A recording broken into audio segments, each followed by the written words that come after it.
महेश्वर के भवानी माता चौक पर हुआ सभा का आयोजन। मंच पर प्रदेश कांग्रेस प्रभारी संजय दत्त, प्रदेश सचिव जय सिंह, पूर्व विधायक बाला बच्चन, पूर्व विधायक विजय लक्ष्मी साधो, पूर्व विधायक रवि जोशी, भगवानपुरा विधायक केदार डावर, भिकना गांव विधायक झूमा सोलंकी, सेधवा विधायक मोन्टू सोलंकी, बड़वानी विधायक राजेंद्र मंडलोई, जिला कांग्रेस अध्यक्ष रवि नाइक मंच से बीजेपी पर हमला बोला।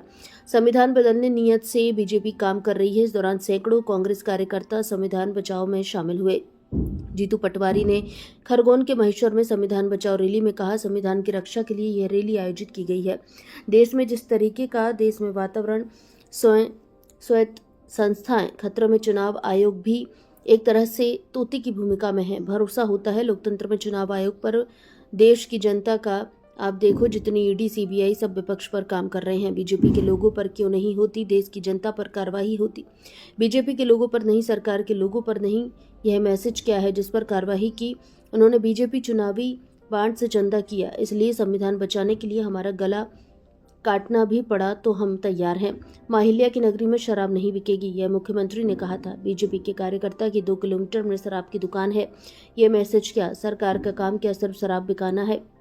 शिवराज सिंह पद यात्रा करके लोगों को गुमराह कर रहे हैं। उन्होंने वादा किया था किसानों की आय दुगना करेंगे, लाभ का धंधा बनाएंगे, खाद सस्ता करेंगे। किसानों के ऋण माफ किए थे, उनको होल्ड क्यों किए?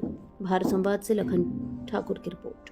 ऐसा है कि देश में जिस तरीके का वातावरण है, ये आज लगातार देश की स्वायत्त संस्थाएं जितनी वो खतरे में आ गई है और चुनाव आयोग भी एक तरह से तोता की भूमिका में है। तो भरोसा होता है लोकतंत्र पे, चुनाव आयोग पे, चुनाव की व्यवस्था पे, वो देश की जनता का डगमगा रहा है। अभी आप देखो कि जितनी ईडी, सीबीआई या ऐसी संस्थाएं जो न्याय करती है, करप्शन रोकती है, वो सिर्फ विपक्ष पे काम करती है। करीब 6000 लोगों के ईडी के केस हुए, उसमें से 2-3% लोगों पर आखिरी चार्जशीट हुई। उसके अलावा जितने लोग थे वो या तो बरी हो गए या केस चल रहा है, पर एक भी बीजेपी का नहीं, एक भी सरकार का नहीं, सारे विपक्ष के। यानी ये मैसेज क्या है? अभी ईडी ने जहाँ जहाँ केस किए उनने सब ने बीजेपी को अभी वो जो चुनावी बॉन्ड में चंदा दे दिया। तो ये आखिर अल्टीमेटली तो देश के साथ अन्याय हुआ, आम जनता को गुमराह किया गया। तो संविधान की रक्षा कौन करेगा? कांग्रेस पार्टी ने देश की आज़ादी में अपनी शहादत दी, हमारे पूर्वजों ने दी, हमारे पूर्वजों ने देश की उन्नति में दी। अब हमारा दायित्व है कि संविधान बचाना है तो फिर अपना गला भी कटवाना पड़े तो तैयार रहेंगे।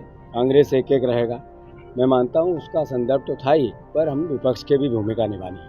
मोहन यादव जी हर बार आते हैं यहाँ पर, उन्होंने बड़ी बड़े भाषण किए और कहा कि अब माहिल्या की महेश्वर की नगरी में शराब नहीं बिकेगी, अब शहर से बाहर बिकेगी, 5 किलोमीटर दूर बिकेगी। मैंने उनसे अनुरोध किया कि आप जहाँ मैंने भाषण किया उससे 2 किलोमीटर है शराब की दुकान, और बीजेपी के मंडल अध्यक्ष की, उनके नेताओं की, उनके कार्यकर्ताओं की ज़मीन पे है। तो ये मैसेज क्या है? ये मैसेज है क्या सरकार का काम सिर्फ शराब बिकवाना है? और ये सवाल कांग्रेस ने पूछे तो कौन पूछे? अभी आप शिवराज सिंह चौहान अभी पद यात्रा करूँगा, गुमराह कर रहे हैं लोगों को। अरे आपने झूठ बोल के वोट लिया है कि हम किसानों की आय डबल इनकम करेंगे, लाभ का धंधा बनाएंगे, 3100 धान का देंगे, 2700 गेहूं का देंगे, 6000 सोयाबीन के देंगे, हाँ खाद सस्ता करेंगे। क्या हुआ? सब उल्टा हो रहा है। जितने किसान सोसाइटी के थे, जिनके ऋण माफ हुए थे, उनको ओवरड्यू कर दिया सरकार ने। उन्होंने कहा था हम ब्याज भरेंगे ओवरड्यू का, शिवराज जी ने भाषण में कहा, विधानसभा में कहा, चुनाव में कहा। क्या हुआ उस ओवरड्यू का? सारे किसान ओवरड्यू हो गए, अब उनको खाद भी नहीं मिलता सोसाइटी का। तो इसके लिए दोषी कौन है? शिवराज सिंह चौहान ही तो है। ये धोखा किसानों को किसने दिया? बीजेपी और शिवराज सिंह चौहान ने ही तो दिया। तो आखिर ये सवाल कांग्रेस ने पूछे तो कौन पूछे? हम विपक्ष में हैं, 3000 मोदी जी आ रहे हैं, मोदी जी बहनों को सिंदूर कार्यक्रम कर रहे हैं। अरे आप बहनों से 3000 का वादा करके गए थे, क्या हुआ उसका?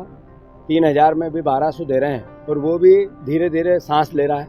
आपने आज 1.5 साल हो गया, 3000 क्यों नहीं दिए? वोट तो 3000 के नाम के थे। तो मोदी जी की गारंटी थी, मोदी जी की गारंटी थी 2.5 लाख नौकरियों की, मोदी जी की गारंटी थी 450 के गैस सिलेंडर की, मोदी जी की गारंटी थी, एक पूरी नहीं हुई।